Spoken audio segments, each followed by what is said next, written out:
വരുന്നുണ്ട്, പക്ഷേ ഇതുവരെ അടിച്ച് സ്പോട്ടിലും ആ ഒരു ലെവലിൽ ടാപ്പ് ചെയ്തില്ല. നല്ല മൊമെൻറ്റം വരുന്നുണ്ട്, നമ്മുടെ ടാർഗറ്റ് അടിക്കാനായിട്ടുണ്ട്.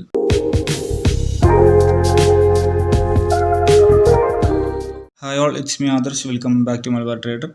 അപ്പോൾ പുതിയൊരു വീഡിയോയിലേക്ക് എല്ലാവർക്കും സ്വാഗതം. മാർക്കറ്റൊക്കെ അവിടെ ഓപ്പൺ ആയിട്ടുണ്ട്. സമയം 9:30 ആവാനായി. അപ്പ് സൈഡ് ലിക്വിഡിറ്റി ഏരിയ ഉള്ളത് ഈ ഒരു റേഞ്ചിലാണ്, 23,547.95.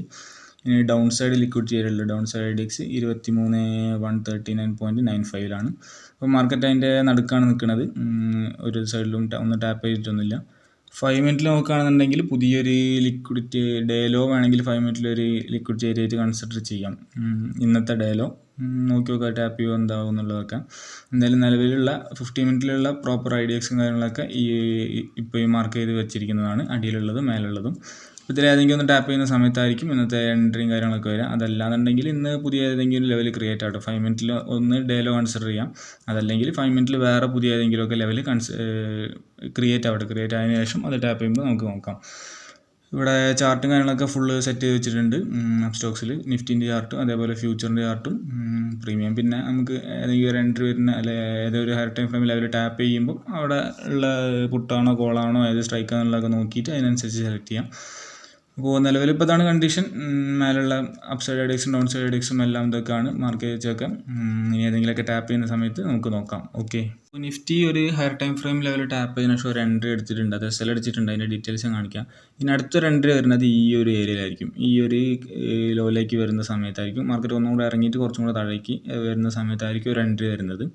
അതിൻ്റെ മുന്നത്തെ ഇപ്പോൾ അടുത്ത എൻട്രീൻ്റെ ഡീറ്റെയിൽസ് നോക്കുകയാണെങ്കിൽ 963 രൂപയാണ് ലോസ് വന്നത്. അതിൻ്റെ എൻട്രീൻ്റെ ടൈം 12:18, 12:19. ഒറ്റ മിനിറ്റ് മാത്രമേ ഉണ്ടായുള്ളൂ. 1 മിനിറ്റ് തയ്ച്ചില്ല. ഇനി റെക്കോർഡുള്ള ടൈം പോലും കിട്ടിയില്ല. അത്രയും പെട്ടെന്നാണ് എൻട്രി വന്നത്. SL അടിച്ച് വെക്കുക വളരെ പെട്ടെന്നായിരുന്നു. ഇപ്പോൾ അടുത്തൊരു എൻട്രിക്ക് വേണ്ടി വെയിറ്റിംഗ് ആണ്, കുറച്ച് ടൈമായിട്ട് വെയിറ്റിങ്ങിലാണ്. പുതിയൊരു എൻട്രി വരുന്ന സമയത്ത് എടുക്കുന്നതായിരിക്കും. ഇത് 5 മിനിറ്റിലുള്ള ഒരു higher time frame level tap ചെയ്തതിന് ശേഷം വരുന്ന എൻട്രിയാണ്. ഫസ്റ്റ് ഓൾറെഡി SL അടിച്ചതും അതൊരു 5 മിനിറ്റ് IDX ലെവൽ വെച്ചിട്ടുള്ള എൻട്രിയാണ്. ഇനിയിപ്പോൾ അടുത്തത് കുറച്ചുകൂടെ താഴേക്ക് വരികയാണെങ്കിൽ എടുക്കാൻ പ്ലാൻ ചെയ്യുന്നതും ആ സെയിം 5 മിനിറ്റ് വെച്ചിട്ടുള്ള എൻട്രി തന്നെയാണ്. അപ്പോൾ എന്തായാലും നമുക്ക് നോക്കി നോക്കാം അടിയിലേക്ക് വരുമോ ഇല്ല എന്നുള്ളത്. വരികയാണെങ്കിൽ ഒരു പ്രോപ്പറായിട്ടുള്ള എൻട്രി കിട്ടും, അത് നമുക്ക് എടുക്കാം. മുകളിലേക്ക് ഒരു കോൾ ഓപ്ഷനിലേക്ക് സെയിം സ്ട്രൈക്കിൽ തന്നെ ആയിരിക്കും എടുക്കുന്നത്. 23,250 കോൾ ഓപ്ഷനിൽ തന്നെ ആയിരിക്കും എടുക്കുന്നത്. ഒരു ATM ആയിട്ടുള്ള സ്ട്രൈക്കാണ്. ഓക്കെ, അപ്പോൾ എന്തായാലും നമുക്ക് നോക്കി നോക്കാം അവിടെ ടാപ്പ് ചെയ്യുമോ എൻട്രി തരുമോ എന്നുള്ളതൊക്കെ. നിഫ്റ്റി നമ്മൾ നേരത്തെ പറഞ്ഞ ലെവൽ ടാപ്പ് ചെയ്തപ്പം ഒരു എൻട്രി എടുത്തിട്ടുണ്ട്. ഇവിടെ നേരത്തെ കാണിച്ചൊരു ലെവലുണ്ട്, ഏകദേശം ഈ ഒരു റേഞ്ചിൽ.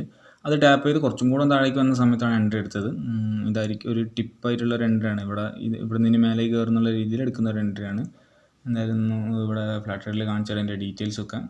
ട്രേഡ് റണ്ണിങ് ആണ്, സെയിം 23,250 കോൾ ഓപ്ഷൻ തന്നെ. അതിൻ്റെ ഡീറ്റെയിൽസ് നോക്കുകയാണെങ്കിൽ ജസ്റ്റ് ഇപ്പോൾ എടുത്തിട്ടുള്ള 12:54 അവരുടെ പ്രൈസ് 153.4 എൻട്രി. കറക്റ്റ് 30 പോയിൻറ്റ്സിൻ്റെ ടാർഗറ്റ് 183.40. കറക്റ്റ് 30 പോയിൻറ്റ്സിലുള്ള ടാർഗറ്റാണ്. SL ആസ് യൂഷ്വൽ 6 പോയിൻറ്റിലും 1:5 ട്രേഡാണ്. ട്രേഡ് റണ്ണിങ് ആണ്. ഇപ്പം ഏകദേശം ആ ഒരു ബ്രേക്ക് ഇവിടെ എൻട്രി എടുത്ത റേഞ്ചിൽ തന്നെയാണുള്ളത്. അതിൻ്റെ പ്രൈസ് 153.4. ഇനി നമുക്ക് മറ്റേ പൊസിഷൻ്റെ ടൂളൊക്കെ ഇട്ട് മാർക്ക് ചെയ്തേക്കാം. 153 പൊസിഷൻ്റെ ടൂള്. ഓക്കെ, 153.4 വരുമ്പോൾ ഏകദേശം ഈ ഒരു റേഞ്ചിലാണ് എൻട്രി വന്നത്. 153.654. ഓക്കെ, 153.4 ഈ ഒരു ഏരിയയിലാണ് എൻട്രി വന്നത്. ഇനി SLും ടാർഗറ്റ് നോക്കുകയാണെന്നുണ്ടെങ്കിൽ 6 പോയിൻറ്റ് SL 30 പോയിൻറ്റ് ടാർഗറ്റാണ്. കുറച്ചുകൂടെ. ഓക്കെ, SL 6 പോയിൻറ്റ് വരുമ്പോൾ ഏകദേശം 5, 6 ഏകദേശം ഈ ഒരു പ്രൈസിലേക്കായിരിക്കും വരിക. ഏകദേശം ഇവിടെ ആയിരിക്കും വരിക. ഇനി ടാർഗറ്റ് 30 പോയിൻ്റാണ്. 30 പോയിൻറ്റ് വരുമ്പോൾ ഏകദേശം ഒരു 183. ഓക്കെ, ഏകദേശം ഈ റേഞ്ചിലേക്കും ടാർഗറ്റ് വരും. ഓക്കെ, അപ്പോൾ ടാർഗറ്റും SLും ഏകദേശം ഇവിടെ ആയിരിക്കും വരിക. എൻട്രി എടുത്തു, SL വെച്ച് ടാർഗറ്റ് വെച്ച് ബ്രാക്കറ്റ് ഓർഡറാണ് എടുത്തത്. വേറെ ഇനിയൊന്നും ചെയ്യാനൊന്നുമില്ല. ഇതിൽ ടാർഗറ്റ് വെക്കാൻ പറ്റുന്ന ഏരിയ ഒന്ന് നോക്കണം. പ്രീമിയത്തിൽ 30 പോയിൻ്റാണ് ടാർഗറ്റ് വെച്ചത്. ഇനി നമുക്ക് മറ്റേ ഇതിലൊന്ന് നോക്കണം. നിഫ്റ്റിൻ്റെ ചാർട്ടിൽ ഏതെങ്കിലും ലിക്വിഡിറ്റി ഏരിയ ഉണ്ടോ എന്നുള്ളതൊന്ന് ജസ്റ്റ് ചെക്ക് ചെയ്ത് നോക്കണം. നിഫ്റ്റിൻ്റെ ചാർട്ടിൽ നോക്കുകയാണെന്നുണ്ടെങ്കിൽ ഇവിടുന്ന് എൻട്രി എടുത്ത് 5 മിനിറ്റ് ലിക്വിഡിറ്റി ഏരിയ കുറേ മാർക്കിംഗ് ഒക്കെ ഉണ്ട്. ഇതൊക്കെ നമുക്ക് ഒഴിവാക്കിക്കോളാം. ആവശ്യമില്ലാത്ത മാർക്കിങ്സാണ്. ആവശ്യമുള്ളതായിരുന്നു, പക്ഷെ ഇപ്പം അതിലൊക്കെ ടാപ്പ് ചെയ്തതിന് ശേഷം ഇനി നമുക്ക് ആവശ്യമില്ല. ഇനി നമുക്ക് പുതിയ ലെവൽസ് വരുന്നുണ്ടല്ലോ. അപ്പോൾ ടോപ്പിലുള്ള ഒരു 5 മിനിറ്റ് IDX ഇതാണ്, പ്രോപ്പറായിട്ടുള്ള ടാർഗറ്റ് വെക്കാൻ പറ്റിയ ഏരിയ അതാണ്. പക്ഷേ അത് ടാപ്പ് ചെയ്യുന്നതിന് മുന്നേ തന്നെ 30 പോയിന്റ് ആവും, അവനാണ് ചാൻസ്. അങ്ങനെ ആവുകയാണെന്നുണ്ടെങ്കിൽ ലെവലിനോട് കാര്യം ഉണ്ടാവില്ല. ഇനി അതല്ലാത്തൊരു സ്വിങ് ഹൈ നോക്കുകയാണെന്നുണ്ടെങ്കിൽ ഫ്യൂച്ചറിലും സ്പോട്ടിലും ഏകദേശം ഒരു റേഞ്ചിൽ ഒരു സ്വിങ് ഹൈ ഉണ്ട്. അത് നമുക്ക് ജസ്റ്റ് ഒന്ന് മാർക്ക് ചെയ്ത് വെക്കാം. അത് സ്പോട്ടിൽ നോക്കുകയാണെന്നുണ്ടെങ്കിൽ സ്പോട്ടിൽ ഏകദേശം ഈ ഒരു ക്യാൻഡലിൻ്റെ ഹൈ ആണ്. ഫ്യൂച്ചറിൽ ഏകദേശം ഈ ഒരു റേഞ്ചിലാണ് ഒരു സ്വിങ് ഹൈ ഉള്ളത്. ടാർഗറ്റ് വെക്കാൻ പറ്റിയ ഏരിയ ആണ്. പ്രോപ്പർ ലിക്വിഡിറ്റി ഏരിയ കുറച്ചും കൂടെ മേലാണ് നിഫ്റ്റിയിൽ നേരത്തെ കാണിച്ച ഒരു ഏരിയ. അതല്ലാത്തൊരു സ്വിങ് ഹൈ നിഫ്റ്റിയിൽ ഈ ഒരു ക്യാൻഡലിൻ്റെ ടോപ്പിലാണുള്ളത്. ഈ ക്യാൻഡലല്ല, ഈ ക്യാൻഡലാണ് ഏറ്റവും ഹൈയസ്റ്റ് പോയ ക്യാൻഡൽ. അപ്പോൾ അവിടേക്ക് കൊണ്ടുവെക്കാം. ഏകദേശം ഒരേ റേഞ്ച് തന്നെയാണ്, വലിയ വ്യത്യാസമൊന്നുമില്ല. എന്നാലും ചെറിയ പോയിൻറ്റ്സിൻ്റെ കുറച്ച് വ്യത്യാസങ്ങളുണ്ടല്ലോ. ഫ്യൂച്ചറിൽ നോക്കുകയാണെങ്കിൽ കുറച്ചും കൂടെ വിട്ടിട്ടാണ് ഇവിടെയാണുള്ളത്. ഓക്കെ, അപ്പോൾ ഫ്യൂച്ചറിലും സ്പോട്ടിലും ഈ റേഞ്ചിലാണ് ടാർഗറ്റും കാര്യങ്ങളൊക്കെ ഉള്ളത്. അതിൽ നമുക്കിനി അത് ടാപ്പ് ചെയ്യുന്ന സമയത്ത് ഏകദേശം 30 പോയിന്റ് കിട്ടിയേക്കും. നമുക്ക് നോക്കി നോക്കാം. അത് ടാപ്പ് ചെയ്തിട്ട് 30 കിട്ടിയില്ലെങ്കിൽ കുറച്ചും കൂടെ വെയിറ്റ് ചെയ്യും ഞാൻ, 30 കിട്ടുമോ നോക്കിയിട്ട്. അതല്ലാണ്ടെങ്കിൽ പോസ്റ്റ് ഹൗസിലേക്ക് കൊണ്ടുവെക്കും. എന്തായാലും അത് ടാപ്പ് ചെയ്ത് കഴിഞ്ഞാൽ പിന്നെ SLലേക്ക് ഞാൻ കൊടുക്കൂല. ഓക്കെ, അപ്പോൾ അത് ടാപ്പ് ചെയ്യണവരെ നമുക്ക് വെയിറ്റ് ചെയ്യാം. എൻട്രിയും ടാർഗറ്റും നമ്മളെ ലോസൊക്കെ കവർ ആയിട്ടുണ്ട് അവിടെ. ഒരു ട്രേഡ് SL അടിച്ചിരുന്നല്ലോ, അതിൻ്റെ ലോസ് കംപ്ലീറ്റ് കവർ ചെയ്ത് ചെറിയ പ്രോഫിറ്റിലേക്ക് വന്നിട്ടുണ്ട്. അത്യാവശ്യം മൊമെൻറ്റം വരുന്നുണ്ട്. ഫ്യൂച്ചറിൽ അത്യാവശ്യം നല്ല മൊമെൻറ്റം ഉണ്ട്. സ്പോട്ടിൽ അത്ര മൊമെൻറ്റം അല്ല, എന്നാലും കുഴപ്പമില്ല. അപ്പോൾ ഈ ഒരു സ്വിങ് ഹൈ എത്തുമോ എന്നുള്ളത് നമുക്ക് നോക്കി നോക്കാം. ഇതിൽ നിഫ്റ്റീൻ്റെ ഫ്യൂച്ചർ നോക്കുകയാണെങ്കിൽ ഫ്യൂച്ചറിൽ ഈ ലെവലാണ് നമ്മൾ മാർക്ക് ചെയ്തത്. ഫ്യൂച്ചറിൽ മറ്റേ നിഫ്റ്റിയിൽ മാർക്ക് ചെയ്ത ആ ഒരു റേഞ്ച് ഉണ്ടല്ലോ 5 minute IDX proper liquidity area, ഏകദേശം ഈ ഒരു ക്യാൻഡലാണ് തോന്നുന്നത്. അത് ഓൾറെഡി ടാപ്പ് ചെയ്തിട്ടുണ്ട്. ആ ക്യാൻഡിൽ ഞാൻ കാണിച്ചത് 9:30 ക്യാൻഡലാണ്. നിഫ്റ്റിൻ്റെ ചാർട്ടിൽ ആ 9:30 മേലാണ് 5 മിനിറ്റ് IDX ഉള്ളത്. അത് ടാപ്പ് ആയില്ല നിഫ്റ്റി, അതിൻ്റെ അടുത്ത് വരെ പോയിട്ടുള്ളൂ. പക്ഷേ ഫ്യൂച്ചറിൽ അത് ടാപ്പ് ചെയ്തിട്ടുണ്ട്. ഫ്യൂച്ചറിൽ നോക്കുകയാണെങ്കിൽ ആ ഒരു ലിക്വിഡിറ്റി ഏരിയ ഓൾറെഡി ടാപ്പ് ചെയ്തിട്ടുണ്ട് ഫ്യൂച്ചറിൽ. അപ്പോൾ ഫ്യൂച്ചറിൽ ഇനി പ്രോപ്പർ ലെവലുള്ളത് ഡേ ഹൈ ആണ്. നിഫ്റ്റിയിലെ IDXും ഫ്യൂച്ചറിൽ ഡേ ഹൈ ആണ് പ്രോപ്പർ ലിക്വിഡിറ്റി ഏരിയ ഉള്ളത്. പക്ഷേ ഇത് ചെറിയൊരു സ്വിങ് ഹൈ എന്ന് പറയാൻ പറ്റില്ല. ഇപ്പോൾ നമ്മൾ വെച്ച ടാർഗറ്റ് നിഫ്റ്റിയിലും ഫ്യൂച്ചറിലും ഇപ്പോൾ മാർക്ക് ചെയ്ത് വെച്ച ഈ ലെവൽസ് രണ്ടും ഒരു ലിക്വിഡിറ്റി ഒരു സ്വിങ് ഹൈ എന്നേ പറയാൻ പറ്റുള്ളൂ. ആ ഒരു സ്വിങ് ഹൈ കട്ട് ചെയ്യുന്ന സമയത്ത് നമുക്ക് ആവശ്യമുള്ള 30 പോയിൻറ്റ്സ് അവിടെ തന്നെ കിട്ടുമായിരിക്കും. അത് കിട്ടുന്ന സമയത്ത് നമുക്ക് ഇറങ്ങാം. അപ്പോൾ ഈ ഒരു എൻട്രി എടുത്ത ടൈം 12:54 പറയുമ്പോൾ ഏകദേശം ഈ ഒരു ക്യാൻഡിലാണ്. അതെടുത്തതിന് ശേഷം പിന്നെ ചുവപ്പ് ക്യാൻഡിൽ ഇതുവരെ വന്നില്ല, ഫുള്ള് പച്ചയാണ് വന്നുകൊണ്ടിരിക്കുന്നത്. അതായത് നല്ല മൊമെൻറ്റത്തിലാണ് ട്രേഡ് കയറിക്കൊണ്ടിരിക്കുന്നത്. ഓക്കെ, ഇനിയിപ്പോൾ ഇത് ചോപ്പാവോ, അത് ഇനി തിരിച്ചൊന്ന് SL അടിക്കുകയോ, കുറച്ചും കൂടെ കയറി ഒന്ന് SL അപ്പോൾ ഒരു ചോപ്പ് ക്യാൻഡിൽ വന്നിട്ടുണ്ട്. അപ്പോൾ അത് ഇനി തിരിഞ്ഞൊന്ന് SL അടിക്കുകയോ ടാർഗറ്റ് അടിക്കുകയോ എന്താണെന്നുള്ളത് നമുക്കറിയില്ല. എന്തായാലും നിലവിലിപ്പോൾ നല്ല അത്യാവശ്യം നല്ല മൊമെൻറ്റത്തിൽ തന്നെയാണ് നമ്മുടെ ട്രേഡ് പോയിക്കൊണ്ടിരിക്കുന്നത്. അതായത് നമുക്ക് വെയിറ്റ് ചെയ്ത് നോക്കാം ടാർഗറ്റ് അടിക്കുകയോ SL അടിക്കുകയോ ഉള്ളതൊക്കെ. എന്തായാലും ഞാൻ അപ്ഡേറ്റ് ചെയ്യാം.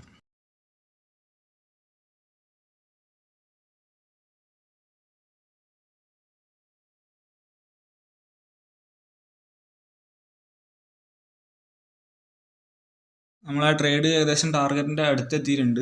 ഫ്യൂച്ചർ ആ ലെവലിൻ്റെ തൊട്ടടുത്ത് വരെ എത്തി. അത് ടാപ്പ് ചെയ്തില്ല എന്നുണ്ട്, അതിൻ്റെ തൊട്ടടുത്ത് വരെ എത്തിയിട്ടുണ്ട്. അതിൻ്റെ ആ ഇത് ലെവൽ നോക്കുകയാണെന്നുണ്ടെങ്കിൽ നമുക്ക് മനസ്സിലാവും. ആ ഒരു ക്യാൻഡിൽ അതിൻ്റെ അടുത്ത് വരെ പോയതിൻ്റെ ഹൈ 387.95 ആണ്. പക്ഷേ ആ ലെവലുള്ളത് 388.2 അപ്പോൾ ആ ഒരു ലെവൽ ടാപ്പ് ചെയ്തില്ല. ഇപ്പോൾ ടാപ്പായിട്ടുണ്ട്. പക്ഷെ നമ്മൾ 30 പോയിന്റ് പ്രീമിയത്തിൽ അടിച്ചിട്ടില്ല. ഒരു മൊമെൻറ്റം വരുന്നുണ്ട്, പക്ഷേ ഇതുവരെ അടിച്ച് സ്പോട്ടിലും ആ ഒരു ലെവലിൽ ടാപ്പ് ചെയ്തില്ല. നല്ല മൊമെൻറ്റം വരുന്നുണ്ട്. നമ്മൾ ടാർഗറ്റ് അടിക്കാനായിട്ടുണ്ട്. ടാർഗറ്റിൻ്റെ തൊട്ടടുത്ത് എത്തിയിട്ടുണ്ട്. ടാർഗറ്റ് അടിച്ചു. നല്ല അടിപൊളിയായിട്ടാണ് ടാർഗറ്റ് അടിച്ചത്. നമുക്ക് ഫ്ലാറ്റ് ട്രേഡിൽ പോയൊക്കെ ടാർഗറ്റ് അടിച്ചോ ഇല്ല എന്നുള്ളതൊക്കെ അടിച്ചിട്ടുണ്ടാവും. 30 പോയിന്റ് പ്രോപ്പർ സെറ്റ് ചെയ്ത് വെച്ചാണല്ലോ, നല്ല മൊമെൻറ്റാണ് വരുന്നത്. ഓക്കെ, നമ്മൾ കംപ്ലീറ്റ് ആയിട്ടുണ്ട്. എൻട്രിയും എക്സിറ്റും ഒക്കെ ടാർഗറ്റ് അടിച്ചിട്ടുണ്ട്. 3500 രൂപയാണ്. ഒരു ടാർഗറ്റ് 4500ഉം ഒരു SL 900 സംതിങ്ങും അതിൻ്റെ നെറ്റ് പ്രോഫിറ്റാണ്. അപ്പോൾ നല്ല അടിപൊളിയായിട്ടുള്ളൊരു ടാർഗറ്റാണ്. ഇനി എൻട്രി എടുത്ത് കൊടുത്തുനിന്ന് പിന്നെ ചോപ്പ് കണ്ടില്ല, ആകെ ഒരു ചെറിയൊരു ക്യാൻഡിൽ മാത്രമേ റെഡ് ഉണ്ടായിരുന്നു. ഈ ക്യാൻഡിലാണ് നമ്മൾ എൻട്രി എടുത്തത്. ടൈം ഇവിടെ കാണിച്ചു തരാം. 12:54 12:54 പറഞ്ഞാൽ ചൂട്. ഓക്കെ, ഇവിടെയാണ് എൻട്രി വന്നത്, ഈ ഒരു ക്യാൻഡിൽ. അപ്പോൾ ആ ക്യാൻഡിലിന് ശേഷം ആകെ കുറച്ച് സമയം ഉണ്ടായുള്ളൂ. 12:54 എൻട്രി എടുത്തിട്ട് 13:03, അതായത് 10 മിനിറ്റ് പോലും ഇല്ല, 9 മിനിറ്റ് ഉണ്ടായുള്ള ട്രേഡ്. 9 മിനിറ്റ് കൊണ്ടാണ് ആ ഒരു ട്രേഡ് ടാർഗറ്റ് അടിച്ചത്. 10 മിനിറ്റിനുള്ളിൽ ടാർഗറ്റ് അടിച്ച്. അതിൽ തന്നെ ആകെ ഒരു ക്യാൻഡിൽ മാത്രമേ ചോപ്പ് ഉണ്ടായുള്ളൂ. അത് ചെറിയൊരു ചോപ്പ് ക്യാൻഡിൽ, ബാക്കി ഫുള്ള് പച്ചയാണ്. അതായത് ഹ്യൂജ് മൊമെൻറ്റം വന്നൊരു ട്രേഡാണ് ഇത്. കറക്റ്റ് എൻട്രി ഏരിയയിൽ നിന്ന് നല്ല ഹെവി സ്പൈക്ക് കിട്ടിയ മൂവ്മെൻറ്റാണ് ഇനി വന്നത്. എന്തായാലും നല്ല അടിപൊളിയായിട്ടുള്ളൊരു ട്രേഡാണ്. ഇനി ഒരു SLഉം അടിച്ചു, അതിനുശേഷം ഒരു ടാർഗറ്റും അടിച്ചു. അതിൻ്റെ ഡീറ്റെയിൽസും കാര്യങ്ങളൊക്കെ ഇവിടെ കാണാം. ഇനി പുതിയൊരു എൻട്രി വരണമെന്നുണ്ടെങ്കിൽ പുതിയ ഏതെങ്കിലും ലിക്വിഡിറ്റി ഒരു ടാപ്പ് ചെയ്യേണ്ടിയിരിക്കും, ചെയ്യണം. ഇതിൽ നിഫ്റ്റീൻ്റെ ചാർട്ട് നോക്കുകയാണെങ്കിൽ മേലൊരു 5 മിനിറ്റ് IDX ഉണ്ട്, അത് ടാപ്പ് ചെയ്താൽ വേണമെങ്കിൽ താഴോട്ട് നോക്കാം, അതല്ലെങ്കിൽ താഴെ ഉണ്ട്, രണ്ട് സൈഡിലുണ്ട്. മേലത്തെ അതിൻ്റെ തൊട്ടടുത്ത് എത്തിയിട്ടുണ്ട്, അത് ടാപ്പ് ചെയ്യണമെങ്കിൽ വേണമെങ്കിൽ താഴേക്ക് ഒരു എൻട്രി നോക്കാം. ഇപ്പോൾ ഈ ഒരു എൻട്രി ഞാനിപ്പോൾ എടുത്ത എൻട്രി ഈ ഒരു 5 മിനിറ്റ് IDX ടാപ്പ് ചെയ്യപ്പെടണം. ഇപ്പോൾ ഞാൻ മാർക്ക് ചെയ്ത് ഈ ഒരു 5 മിനിറ്റ് IDX ടാപ്പ് ചെയ്തതിന് ശേഷം 1 മിനിറ്റിലേക്ക് മാറ്റിയിട്ട് ഫസ്റ്റ് എൻട്രി എടുത്തതും ഫസ്റ്റ് എൻട്രി ഡിഫൈൻ ചെയ്യാൻ എനിക്ക് പറ്റിയില്ല. ഇനി നേരത്തെ ഒക്കെ പെട്ടെന്നായതുകൊണ്ട് അത് എടുത്തൊരു ക്യാൻഡിൽ ഈ ഒരു ക്യാൻഡിൽ 12:18 അതിൻ്റെ ടൈമിംഗ് അവിടെ കാണിച്ചു തരാം. എൻട്രി എടുത്തത് 12:18-നും 19 SL അടിച്ചാണ്, തൊട്ടടുത്ത ക്യാൻഡിലാണ്, അത്രയും പെട്ടെന്നാണ്. ഇനി ഇതെല്ലാം ഓക്കെ. 12:18 പറയുമ്പോൾ ഈ ഒരു ക്യാൻഡിൽ എൻട്രി എടുത്തിട്ട് തൊട്ടടുത്ത ക്യാൻഡിൽ SL അടിച്ചതാണ്. ഈ ഒരു ഏകദേശം ഈ ഒരു ലിക്വിഡിറ്റി ഏരിയയൊക്കെ ടാപ്പ് ചെയ്യുമ്പോൾ എടുത്തൊരു എൻട്രിയാണ്. 5 മിനിറ്റ് IDX ടാപ്പ് ചെയ്തതിനു ശേഷം 1 മിനിറ്റിൽ ഒരു എൻട്രി കിട്ടിയപ്പോൾ കിട്ടിയൊരു എൻട്രിയാണ്. ഇനി അതെടുത്ത് പെട്ടെന്ന് തന്നെ SL അടിച്ചു. അവിടുന്ന് ഒരു മൊമെൻ്റ് പ്രതീക്ഷിച്ചെടുത്താണ്, അവിടെ ചെറിയ മൊമെൻ്റ് കിട്ടി, പിന്നെ താഴേക്ക് തന്നെ. പിന്നെ അടുത്തൊരു എൻട്രി ഏറ്റവും അടിയിലാണ്. ഇനി അത് ഇവിടെ ടാപ്പ് ചെയ്ത് എടുത്ത എൻട്രീൻ്റെ ടൈം പറഞ്ഞാൽ 12:54 ആ 54ൻ്റെ ക്യാൻഡിൽ പറഞ്ഞാൽ കണ്ടില്ല, ഇവിടെ ടിപ്പസ്റ്റ് ക്യാൻഡിലാണ്. അത് ഈ ഒരു ഫാളിൽ വന്ന ഏറ്റവും ടിപ്പസ്റ്റ് ക്യാൻഡിലാണത്. അതൊക്കെ ഈ ലിക്വിഡിറ്റി ഏരിയൻ്റെ ഒരു ഇതാണ്, ലിക്വിഡിറ്റി ഏരിയ എൻട്രി എടുക്കുമ്പോഴുള്ളൊരു ബെനിഫിറ്റാണിത്. ഈ 3 ക്യാൻഡിൽസിൽ ഏറ്റവും ടിപ്പ് പോയ ക്യാൻഡിലാണ് 12:54ൻ്റെ ക്യാൻഡിൽ. ആ 12:54 ആ ഒരു ക്യാൻഡിലാണ് നമ്മൾ എൻട്രി എടുത്തതും. അത് ആ പെർഫെക്റ്റ് ക്യാൻഡിൽ എൻട്രി എടുത്തിട്ട് അതുകൊണ്ടാണ് ഇങ്ങനെ 6 പോയിന്റിലേക്ക് SL വെച്ച് ട്രേഡ് എടുക്കാൻ പറ്റുന്നത്. ഓക്കെ, അത്രയും ടിപ്പിന്ന് എൻട്രി എടുക്കുന്നതുകൊണ്ടാണ് ഇങ്ങനെ 6 പോയിന്റ് SL വെച്ചിട്ട് 30 പോയിന്റും ഇതൊക്കെ ടാർഗറ്റ് അടിക്കാനും പറ്റുന്നത്. അപ്പോൾ അത്രയാണ് 2 ട്രേഡിൻ്റെ ഡീറ്റെയിൽസ്. ഇനി പുതിയ വല്ല ഓപ്പർച്യൂണിറ്റി വരും എന്നുള്ളത് നമുക്ക് നോക്കി നോക്കാം. മേലുള്ള 5 മിനിറ്റ് IDX ടാപ്പ് ചെയ്യുമ്പോഴോ ഏതെങ്കിലും എൻട്രി വരികയാണെങ്കിൽ ഞാൻ അപ്ഡേറ്റ് ചെയ്യാം. ഓക്കെ, നിഫ്റ്റിയിൽ അതിനുശേഷം വേറെ നല്ല എൻട്രീസും കാര്യങ്ങളൊന്നും വന്നിട്ടൊന്നുമില്ല. ഇവിടെ ഒരു 5 മിനിറ്റ് IDX രാവിലെ മാർക്ക് ചെയ്ത് ടാപ്പ് ചെയ്തതിനു ശേഷം ചെറിയൊരു മൊമെൻ്റൊക്കെ വന്നിട്ടുണ്ട്, പക്ഷേ വലിയ ഹ്യൂജ് ടാർഗറ്റോ താഴത്തേക്കൊന്നും വന്നില്ല. അതുകൊണ്ട് പ്രോപ്പർ എൻട്രി ഒന്നും കിട്ടാത്തതുകൊണ്ട് അവിടെ നിന്ന് എൻട്രി ഒന്നും എടുത്തില്ല. അപ്പോൾ അതാണ് ഇന്നത്തെ മാർക്കറ്റ് കണ്ടീഷൻസ്. അതിൽ രാവിലെ എടുത്ത 2 ട്രേഡ് തന്നെയാണ്, ഒരു SLഉം ഒരു ടാർഗറ്റുമാണ്. അതിൻ്റെ ഡീറ്റെയിൽസ് എല്ലാം നമ്മൾ കണ്ടു കഴിഞ്ഞാണ്. അപ്പോൾ ഇന്നത്തെ ട്രേഡ് ഡീറ്റെയിൽസും കാര്യങ്ങളൊക്കെ അത്രേ ഉള്ളൂ. പിന്നെ പറയാനുള്ള ഇനി നാളത്തേക്കുള്ള ലെവൽസിൻ്റെ പറയാൻ, അത് ഇനി പറഞ്ഞാൽ ചിലപ്പോൾ പ്രശ്നമുണ്ട്. കാരണം ഫ്യൂച്ചർ പ്രൈസ് പ്രഡിക്ഷനും കാര്യങ്ങളൊക്കെ നമ്മൾ പറയുന്നത് തെറ്റാണെന്നൊക്കെ പറഞ്ഞ് സെബി വന്നിട്ടുണ്ട്. പിന്നെ ലൈവ് ട്രേഡിങ് ചെയ്താലുള്ള ഒരു ആലോചനയിലൊക്കെ ഞാൻ ഒരു വീഡിയോയിൽ പറഞ്ഞിട്ടുണ്ട്. അതിന് താഴത്ത് കമൻ്റായിട്ട് കുറേ ആൾക്കാർ ചെയ്യാന്നൊക്കെ പറഞ്ഞിട്ടുണ്ട്. പക്ഷേ അതിൽ ഈ ലൈവ് ട്രേഡിങ് ചെയ്യുന്നതിന് സെബി കുറച്ച് മാനദണ്ഡങ്ങൾ ഇതൊക്കെ കൊണ്ടുവന്നിട്ടുണ്ട്. അതുകൊണ്ട് ലൈവ് ട്രേഡിങ് പറ്റുന്ന തോന്നില്ല. പക്ഷേ ഇങ്ങനെ വീഡിയോ ചെയ്യുന്നതിന് പ്രശ്നങ്ങളൊന്നുമില്ല. അത് സെബിൻ്റെ നോട്ടിഫിക്കേഷൻ നോക്കുകയാണെങ്കിൽ അതിൽ പ്രശ്നമുള്ള 2 കാര്യം പറഞ്ഞാൽ ഈ 2 പോയിൻറ്റ്സാണ്. അതിലൊന്ന് വെച്ചാൽ ഇത് രണ്ടും പ്രോഹിബിറ്റ് ചെയ്തെന്നുള്ള രീതിയിലാണ് വന്നത്. അതിൽ ഒരു പോയിന്റ് വെച്ചാൽ provides advice or any recommendation directly or indirectly in respect of or related to a security. അതായത് അഡ്വൈസോ റെക്കമെൻഡേഷനോ ഒക്കെ കൊടുക്കുക. ഇന്ന സ്റ്റോക്ക് മേടിക്കുക, ഇന്ന സ്റ്റോക്ക് ഇങ്ങോട്ട് പോകാൻ ചാൻസ് ഉണ്ട് എന്നൊക്കെ പറഞ്ഞിട്ട് റെക്കമെൻഡ് ചെയ്യുക അല്ലെങ്കിൽ അഡ്വൈസ് ചെയ്യുക. അതിനാണ് വിലക്കുള്ളത്. അതായത് ഈ ഒരു പോയിന്റ് പറയുന്നത്. അത് ഞാൻ ചെയ്യുന്നില്ല. സ്റ്റോക്ക് അങ്ങനെ മേടിക്കണം എന്ന രീതിയിൽ ഞാൻ അഡ്വൈസോ റെക്കമെൻഡേഷനോ ചെയ്യുന്നില്ല. പിന്നെ വരുന്നൊരു പ്രശ്നം പറഞ്ഞാൽ makes any claim of written or performance, അതും ഞാൻ ചെയ്യുന്നില്ല. അതായത് നമ്മളെ സ്ട്രാറ്റജി പ്രകാരം ചെയ്ത് കഴിഞ്ഞാൽ ഇത്ര % റിട്ടേൺ കിട്ടും, 30% കൺസിസ്റ്റൻ്റ് ആയിട്ട് കിട്ടും, അല്ലെങ്കിൽ 10% ഇത്ര കിട്ടും, അങ്ങനെയൊക്കെ പറയുന്നത്. അതും ഞാൻ ചെയ്യുന്നില്ല. ഇതുവരെ അങ്ങനെ ചെയ്തില്ല. അതിപ്പം കഴിഞ്ഞ കുറച്ച് മാസങ്ങൾ പ്രോഫിറ്റ് കിട്ടിയായിരിച്ചിട്ട് അടുത്ത മാസം നമുക്ക് പ്രോഫിറ്റ് ആവണമെന്ന് ഒരു നിർബന്ധമില്ല. പ്രോഫിറ്റും വരാം ലോസും വരാം. നമ്മൾ ട്രേഡിങ്ങിൽ നിരന്തരം അപ്ഡേറ്റ് ചെയ്തുകൊണ്ട് മാർക്കറ്റിൻ്റെ മൂവ്മെൻറ്റ്സിനനുസരിച്ചിട്ട് നമ്മൾ സ്ട്രാറ്റജിയിൽ വ്യത്യാസങ്ങൾ വരുത്തി പോയാൽ നമുക്ക് പ്രോഫിറ്റബിൾ ആകാൻ കഴിയുന്നുള്ളൂ. അതല്ലാതെ എല്ലാ മാസവും ഉറപ്പായിട്ട് ഇത്ര % റിട്ടേൺ കിട്ടും അങ്ങനെയുള്ള ഒരു സ്ട്രാറ്റജി മാർക്കറ്റിലില്ല. ഓക്കെ, അപ്പോൾ ആ സംഭവം പ്രശ്നമില്ല. പിന്നെയുള്ള ഈ 2 പോയിൻ്റാണ് മെയിനായിട്ട് ഒരു പ്രോഹിബിഷൻ എന്നുള്ള രീതിയിൽ വന്നത്. അതായത് എഡ്യൂക്കേഷൻ വൈസ് ചെയ്യുന്ന ആൾക്കാർക്ക് ചെയ്യാൻ പറ്റാത്ത 2 കാര്യങ്ങൾ. പിന്നെ വേറൊരു പ്രശ്നം പറഞ്ഞത്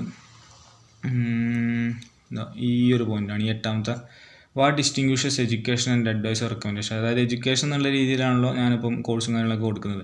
അപ്പോൾ a person engaged solely in education, അതായത് കോഴ്സ് പഠിപ്പിക്കുക എന്നുള്ള രീതിയിൽ. ഇതൊക്കെ ശരിക്കും നല്ല ഉദ്ദേശത്തോടു കൂടിയാണെന്നാണ് ഇവർ പറയുന്നത്. സെബി പഠിപ്പിക്കുന്നത് മാത്രമാണെന്നുണ്ടെങ്കിൽ. അപ്പോൾ പഠിപ്പിക്കുന്നത് മാത്രമാണെന്നുണ്ടെങ്കിൽ ഓർക്കുള്ളൊരു പ്രശ്നം എന്ന് വെച്ചാൽ such person should not be using the market price data of the preceding 3 months. അതായത് കഴിഞ്ഞ 3 മാസത്തിനുള്ളിലുള്ള മാർക്കറ്റിൻ്റെ ഡാറ്റാസും കാര്യങ്ങളൊന്നും ഉപയോഗിക്കരുത്. എന്തിന്? To speak, talk or display the name of any security including use of any code. അതായത് വീഡിയോയിലും കാര്യങ്ങളിലൊന്നും കഴിഞ്ഞ 3 മാസത്തെ മാർക്കറ്റിൻ്റെ ഡാറ്റയും കാര്യങ്ങളൊന്നും ഉപയോഗിക്കരുത്. അത് എന്തിനാണ്? Indicating the future price, advice or recommendation. നേരത്തെ പറഞ്ഞ പോലെ തന്നെ ഫ്യൂച്ചറിൽ ഇത് ഇങ്ങോട്ട് പോകാൻ ചാൻസ് ഉണ്ട്, അല്ലെങ്കിൽ ഇങ്ങനെ പോകാൻ ചാൻസ് ഉണ്ട്, ഫ്യൂച്ചറിൽ ഈ പ്രൈസ് ഇത്ര ആവാൻ ചാൻസ് ഉണ്ട്, ടാറ്റ മോട്ടോഴ്സ് ഇത്ര ആവാൻ ചാൻസ് ഉണ്ട്, റിലയൻസ് ഇത്ര ആവാൻ ചാൻസ് ഉണ്ട്, അല്ലെങ്കിൽ ഓപ്ഷൻ്റെ പ്രൈസ് ഇങ്ങോട്ട് പോകാൻ ചാൻസ് ഉണ്ട്, അതേപോലെ നിഫ്റ്റിയിൽ ഈ ഒരു ലെവൽ മാർക്ക് ചെയ്താൽ അത് ബ്രേക്ക് ചെയ്താൽ ഇങ്ങോട്ട് പോകാൻ ചാൻസ് ഉണ്ട്, അങ്ങനെ നമ്മൾ പറയല്ലോ ഇൻഡിക്കേറ്റിംഗ്. അപ്പോൾ ആ രീതിയിൽ പറയരുത് എന്നാണ് പറഞ്ഞത്. അതേപോലെ അഡ്വൈസും കൊടുക്കരുത്, അങ്ങനെ ഇത് മേടിച്ചോളൂ, അല്ലെങ്കിൽ ഈ പുട്ട് ഓപ്ഷൻ മേടിച്ചോളൂ, ഇവിടെ മേടിക്കാൻ ഇന്ന സ്ട്രൈക്ക് ഇന്ന കോൾ ഓപ്ഷൻ ഈ ഒരു ലെവലിൽ നിന്ന് മേടിക്കാൻ പറ്റും, ആ രീതിയിലുള്ള അഡ്വൈസ് കൊടുക്കരുത്. അതേപോലെ റെക്കമെൻഡേഷൻ അങ്ങനെ ചെയ്യാൻ നിങ്ങൾക്ക് എന്നുള്ള റെക്കമെൻഡേഷൻ അതൊന്നും കൊടുക്കരുത് എന്ന് പറഞ്ഞിട്ടുള്ളൂ. അപ്പോൾ അതൊന്നും ഞാൻ എൻ്റെ ചാനലിൽ കൊടുക്കുന്നില്ല. ഞാൻ എടുക്കുന്ന ട്രേഡ്സിൻ്റെ ഡീറ്റെയിൽസ് മാത്രമേ പറയുന്നുള്ളൂ. സോ ഇങ്ങനെ ലൈവ് ട്രേഡും വീഡിയോസും കാര്യങ്ങളും ചെയ്യുന്നതിനും യാതൊരു പ്രശ്നങ്ങളും കാര്യങ്ങളൊന്നുമില്ല. കുറേ ആൾക്കാർ കമൻറ്റിലൊക്കെ വന്ന് പറഞ്ഞിട്ടുണ്ടായിരുന്നു സെബീൻ്റെ ഇത് ഭയങ്കര പ്രശ്നമാണ് അങ്ങനെ അങ്ങനെയൊക്കെ പറഞ്ഞിട്ട്. അപ്പോൾ അതിനൊന്നും വലിയ പ്രശ്നങ്ങൾ, ഇങ്ങനെ ഞാനിപ്പോൾ ചെയ്യുന്ന രീതിയിൽ ചെയ്യാൻ വലിയ പ്രശ്നങ്ങളും കാര്യങ്ങളൊന്നുമില്ല. അപ്പോൾ ഇങ്ങനെ സെബി ഇങ്ങനത്തെ നിയമങ്ങളും കാര്യങ്ങളൊക്കെ കൊണ്ടുവരാനുള്ള കാരണം എന്താ വെച്ചാൽ ഈ സ്റ്റോക്ക് മാർക്കറ്റിൽ ഒരുപാട് സ്കാമുകൾ നടക്കുന്നുണ്ട്. ഏറ്റവും ഭയങ്കര കൂടുതലായിട്ട് സ്കാം നടക്കുന്ന ഒരു ഏരിയ ആണിത് സ്റ്റോക്ക് മാർക്കറ്റ് പറഞ്ഞത്. ഇതിൻ്റെ പല പേരിൽ സ്കാം നടക്കുന്നുണ്ട്.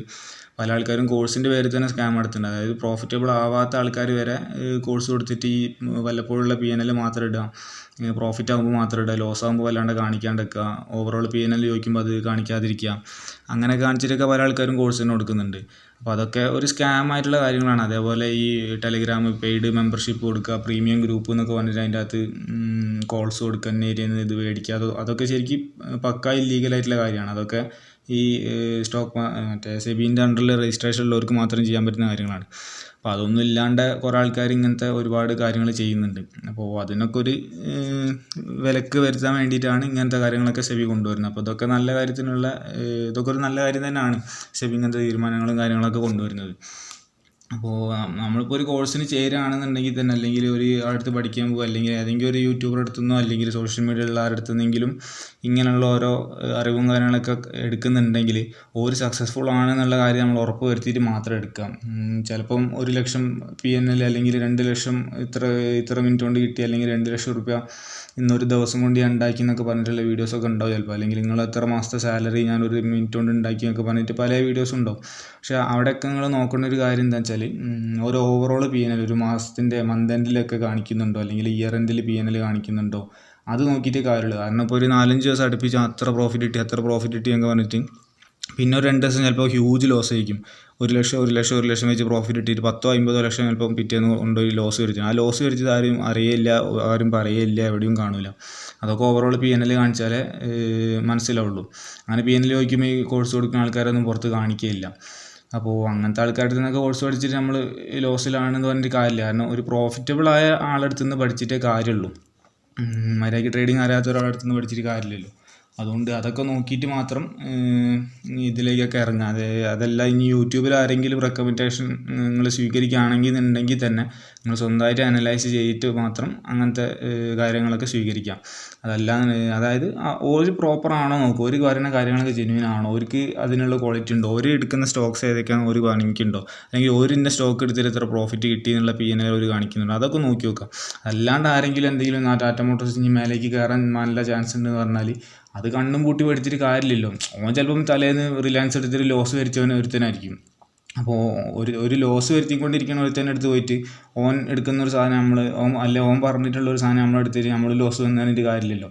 അപ്പോൾ നമ്മളൊരാളടുത്ത് നിന്ന് അങ്ങനത്തെ എന്ത് അഡ്വൈസ് എടുക്കുകയാണെന്നുണ്ടെങ്കിലും ഒരു ക്വാളിഫൈ ചെയ്തിട്ടുള്ള ആൾക്കാരാണോ, അവർക്ക് നല്ല റിസൾട്ട് ഉള്ള ആൾക്കാരാണോ, അത് ഉറപ്പ് വരുത്തിയതിന് ശേഷം മാത്രം അങ്ങനത്തെ അഡ്വൈസും കാര്യങ്ങളൊക്കെ എടുക്കാം. ഓക്കെ, അപ്പോൾ അത്രയൊക്കെ ഉള്ളൂ സെബീൻ്റെ കാര്യങ്ങളും മറ്റേതൊക്കെ. ഇനി എന്തായാലും പുതിയൊരു വീഡിയോ ആയിട്ട് നാളെ കാണാം. Okay, by.